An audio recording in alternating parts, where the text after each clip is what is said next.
যে রূপনগর নাচাবো গ্রাম শহর কাঁপাবো সবাইকে ইয়াং টু ওল্ড আমারে জানাতে ইশারা কাবতে হয়ে যাবে সবাই শূন্যতে বোর নগরের আমি রূপালী গোর রূপনগরের আমি রূপালী গোর রূপনগরের আমি রূপালী গোর আমি যে রূপনগর নাচাবো গ্রাম শহর কাঁপাবো সবাইকে ইয়াং টু ওল্ড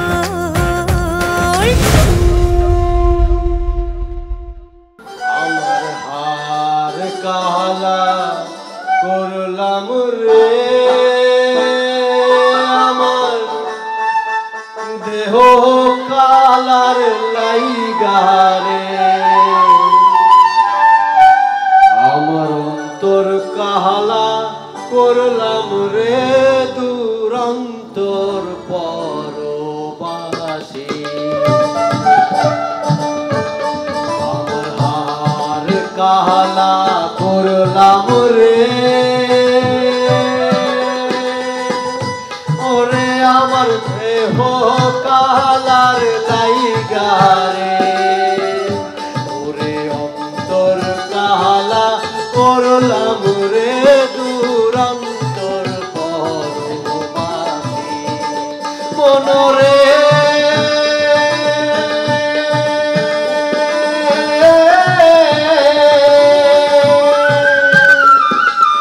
আর হইল জর জর অন্তর হইল কালা রে আমার অন্তর হইল কালা ওরে হার হইল জর জর অন্তর হইল কালা রে আমার অন্তর হইল কালা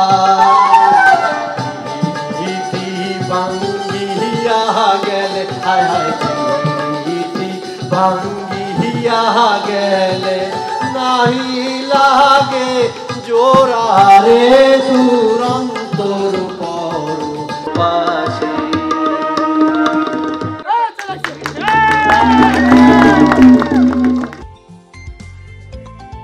আচ্ছা চান্দু, তুমি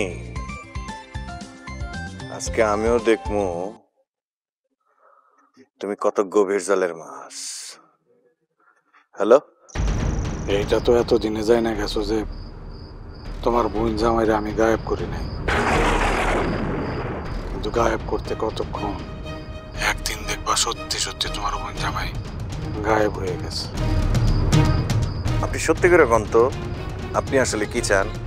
তুমি কি আমার দুলাভাই লাগো? তোমার লগে আমি কয়েকদিন ধরে মস্কারি করতেছি। কিন্তু ভাই, আমি তো গরিব মানুষ, 1 কোটি টাকা কই পাবো? তোমারে আমি কইছি না অত কিছু চিন্তা করবা না, বুদ্ধি যা দেওয়ার আমি দিব, অত ভাবো কেন? ও আচ্ছা, দেন, কি বুদ্ধি দিবেন দেন। তোমাকে বসত ভিটা বিক্রি করে ফেলা। আচ্ছা, তাহলে এই মতলব। কি হইল, সব জামাইরা গেল কেন? ভাই, আমাকে বাড়িটা ঢাকা শহরের গুলশান বনানি নিতে না, যে 1 কোটি টাকা বেতন যাব। আর তাছাড়া ওই বাড়িটা ছাড়া আমাকে তো আর কিছু নাই। ওই বাড়ি বিক্রি করলে মা আর বোনরে নিয়ে তো রাস্তায় নামতে হইব। এমন একটা কিছু চান যেটা আমি দিতে পারি। তুমি কত দিতে পারবা এটা কও? আমি টাইনা টইনা বড় জোর 10,000 দিতে পারবো, তাও ধার করা লাগবো। মিয়া, মাছের বাজার পাইছো, 1 কোটি থেকে ডাইরেক্ট 10,000-এ নাই মাসছো। আচ্ছা যান, তাহলে আমি আপনারে আর কিছু বাড়াই দিব মনে, 12,000 দিব মনে। 12 লাখ কও? ভাই, আমি 15,000-এর বেশি দিতে পারবো না। 10 লাখ? আচ্ছা যান, আপনারটাও না আমারটাও না, মাঝামাঝি 20,000। 10 লাখ আর 15,000-এর মাঝামাঝি 20,000 কেমনে হয়? ছাগল পাইছো আমারে? ওকে ভাই, আমি আমার বোনের লেগে আমি সব করতে পারবো। আচ্ছা ঠিক আছে, আমি আপনারে 1 লাখ দেব। আমারও শেষ কথা, টাকা লাগবো 5 লাখ। কখন কোথায় কিভাবে দিতে হইব সেইটা আমি জানাই দেব। Good night. Good night. কেমনে তোমার ব্যাড নাইট করবো সেটা আমি দেখালো, খালি তোমার নাগালটা পায়ালই চান্দু।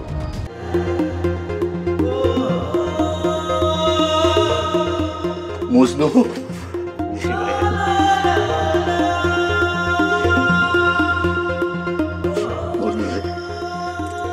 এই ছোটবেলা থেকে আমি নিজ হাতে তোরে এত বড় করছি রে ভাই। আমি ভাবতাম আমি আমার ভাইটারে মানুষ করতে পারি নাই, কিন্তু আজ তুই আমার সব ধারণা ভুল প্রমাণিত করলি। সব ধারণা আমি আজ কথা দিতেছি, তোর ব্যবসা করতে যত টাকা লাগে আমি দিব। আমি চাচু, তাহলে আমারে কিন্তু তোমার ম্যানেজার হিসেবে রাখতে হইব। তাইলে তো প্রথম দিনে ব্যবসার লাল বাতি জ্বলবো।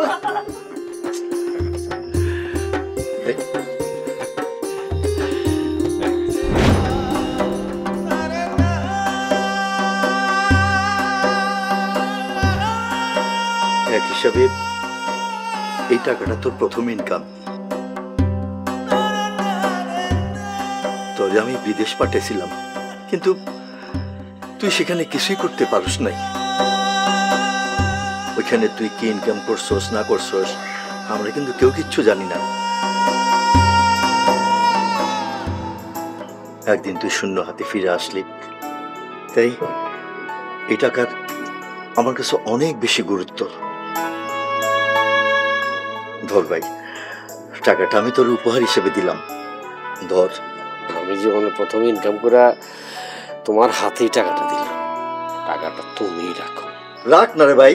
ওরে হইছে, কারো কাছে তোমাকে টাকা রাখা লাগবো না, আমার দাও, আমি নিই। টাকা এটাকে তুই হাত দিবি না চাচু, আমার মনে হয় টাকাটা তুমি তোমার কাছে রাখো। হ তুই রাখ, দরকার হইলে কালকে আমাকে মিষ্টি মিষ্টি খাওয়াইস। নে তুমি রাখো। ঠিক আছে, তোমরা তো কইতেছো, ঠিক আছে কালকে দিলে হবে। তুই যখন ব্যবসা করবি যত টাকা লাগবো আমি তোরে দেব, কিন্তু এই মুহূর্তে তোর কি চাই ক? আমার মনটা আজ কিন্তু অনেক ফুরফুরা আছে, ক তুই কি চাস? না, আমি শুনছি যে তানহা নয়নের কাছে পড়তে চাইতে চায়, কিন্তু তুমি রাজি না।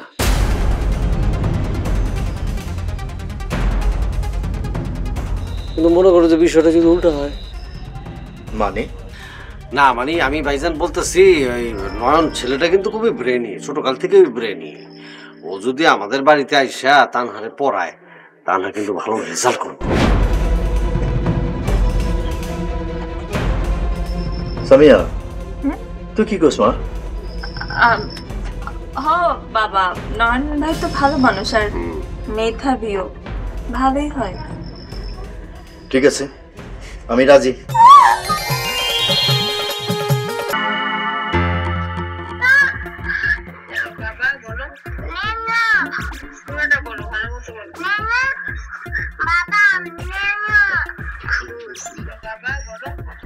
মোবাইলটা রাখো।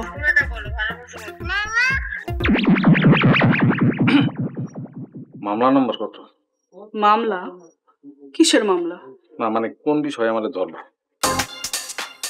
তাহলে 1 নম্বর মামলা ধরো। 1 নম্বর মামলা কি আজকে দিত নাকি? দাঁড়াও, তাহলে আমি একজন ঠিক করে নিই, ওই যে উকিল ঠিক করে নিই। চুপচাপ করে বসো, পাশ কাটায় যাওয়ার চেষ্টা করবো না। বলো, যাহা বলিব সত্য বলিব। হ্যাঁ বললাম। সত্য বলি, মিথ্যা বলিব না। হ্যাঁ ঠিক আছে। কও। কেমনে কমু? আমি যা কইলাম এই কথাটাই পুরাটা কও, তোমার মুখ দিয়া। মুখ দিয়েই তো কমু, অন্য জায়গা দিয়ে তো আর পাওয়া যায় না। ফাইজলামি বাদ দিয়া যা কইতে কইছি সেটা কও। আচ্ছা ঠিক আছে, যাহা বলিব বলিব, সত্য বলিব। হ্যাঁ সত্য বলিব, সত্য বই ইয়ে বলিব না। মিথ্যা? হ্যাঁ ওই মিথ্যা বলিব না। ইওর অনার, মানে মামলার সঠিক তদন্তের স্বার্থে এই মামলার ডেট পুনরায় নির্ধারণ করিবার জন্য আকুল আবেদন জানাইতেছি। আমি তো মামলার ডেটই কইলাম না, তার আগেই তুমি আবেদন করতেছো। তার মানে চোরের মন পুলিশ পুলিশ, তাই না? না মানে দেখো, কেস যেহেতু তোমার আদালতে, তার মানে শাস্তি তো আমার কনফার্ম, সেই লেগে আর কইছিলাম। আচ্ছা, হ্যাঁ আমরা এই বাড়িতে আইছি কমপক্ষে 20 দিন হয়েছে। তোমার কি তোমাগো বাড়িতে একটু যাইতে ইচ্ছা করে না? হ্যাঁ, তুমি কি এই বাড়িতে ঘর জামাই হিসাবেই পড়ে থাকবা? তোমার মতলবটা কি আমার এটা কত একটু? ঠিক আছে তাহলে চলো এখনই যাই। আবার ফাইজলামি? আরে বাবারে, আমি বুঝাইতে চাইতেছি যে আমি তো ইয়ে করার জন্য একবারে ইয়ে, মানে যাওয়ার জন্য একবারে এক পায়ে খাড়া, কিন্তু তুমি তো যাইতে চাও না। ঠিক আছে, কালকে সকালেই আমি রওনা দেব। কালকা? একদম ভালো কথা। কালকা কি বার? বারের লগে জাউনের সম্পর্ক কি আছে সেটা তুমি আম্মারে যাই ইয়ে করো, মানে জিগাও। মুরব্বীরা কি বলে শোনো, শনি সোম বুধ এই 3 দিন কেউ যদি বাড়ি থেকে বাইর হয়, সেদিন যেন সে আর বাড়িতে না ফিরে। যদি ফিরে সাথে ফিরে আসে হইলো রাহুকাল, আর হলো রবি মঙ্গল বৃহস্পতি কেউ যেন বেড়াইতে না যায়। বেড়াইতে গেলে কি হয়, বাড়ি থেকে সুখ শান্তি সব চলে যায়। তুমি এক কাজ করো, কি কি? তুমি কালকা থেকে আমাকে বাজারে বসো। আচ্ছা বৈশা ভাগ্য গণনা করো। আচ্ছা বুঝতে পারছো? হ্যাঁ। ফাজিল লোক কোহানা।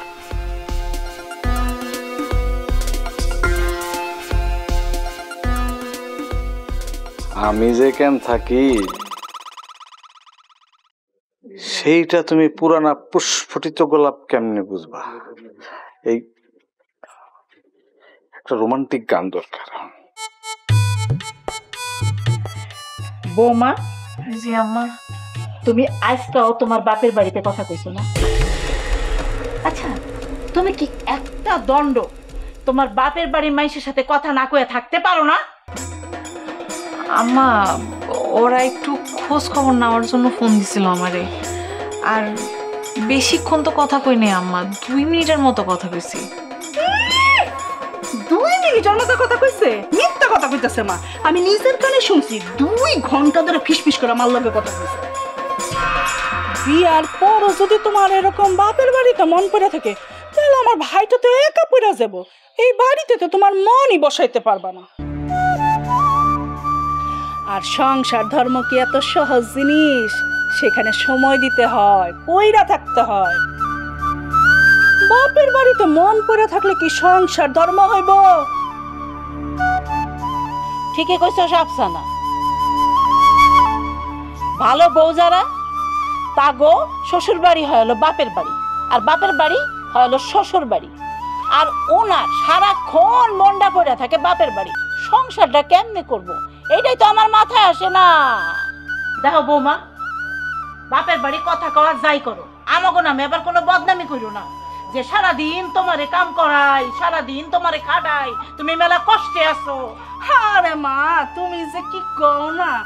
দেখো, রিয়ার মা আবার উল্টা ভাববো, বুঝতে পারছো? রিয়ার মা ভাববো তার মেয়ে রাজকন্যার মতো থাকে। সারাদিন তো মা মেয়ে মিষ্টি মিষ্টি ফোনে কথা কুয়াই কুল পায় না। কামটা করবো কখন? সময় থাকা লাগবে না? অহংকার বউরা না সংসার বুঝে না। সব তাগো শিখায় পড়ায় দিতে হয়। কেন?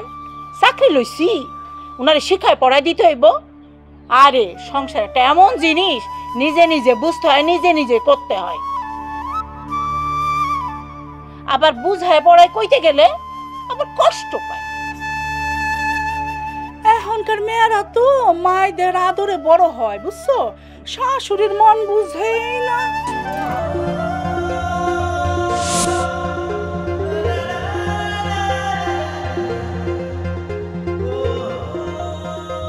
দেখ, কথা মোটে কম যায় না, রাগ কইরা যাইতেছে, কথা গায়ে পড়ে না। আরে এই কাজগুলো কে করবো? বান্দি আছে নাকি আর একটা? এখন সুগীতে এমন আম্মা, সবাই তারা নিজেকে মতো করে চলতে চায়, কারো কথা শুনতেই চায় না।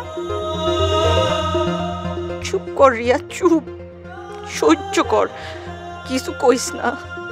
আমার এই মনের জন্য হইলেও সবকিছু সহ্য করতে হইব। দেখবা একদিন সব কিছু ঠিক হয়ে যাইব। কিছু কইস না রিয়া, চুপ।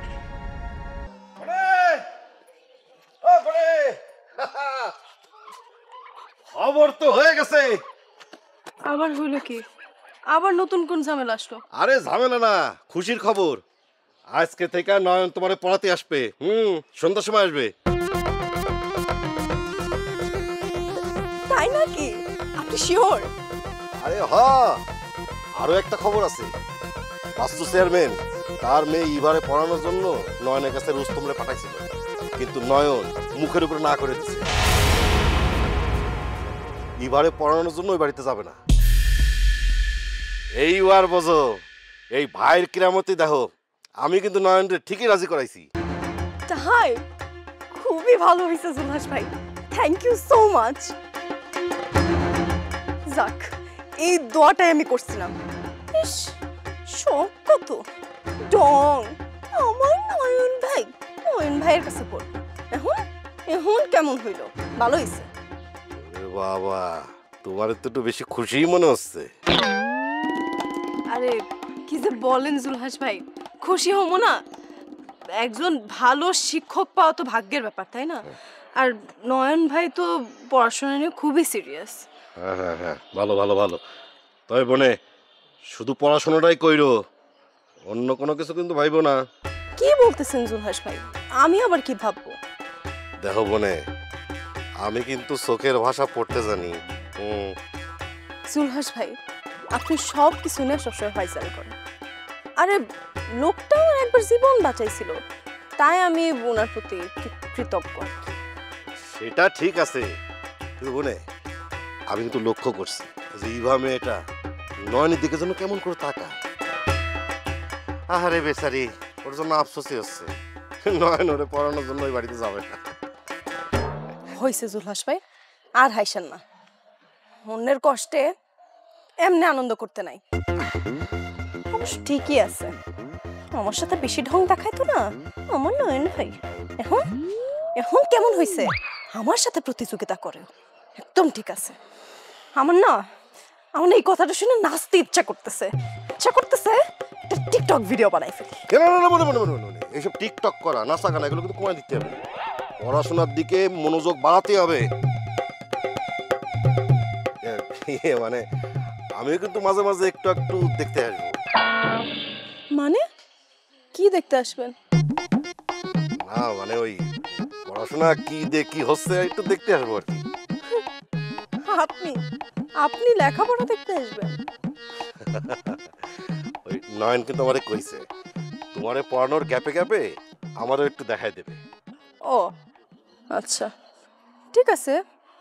কিন্তু জুলহাস ভাই প্লিজ, সব জায়গার মতন পড়াশোনার টাইমটা অ্যাটলিস্ট আমার পিছনে ছায়ার মতন লাগা থাকেন না? আরে আল্লাহ, কি কও?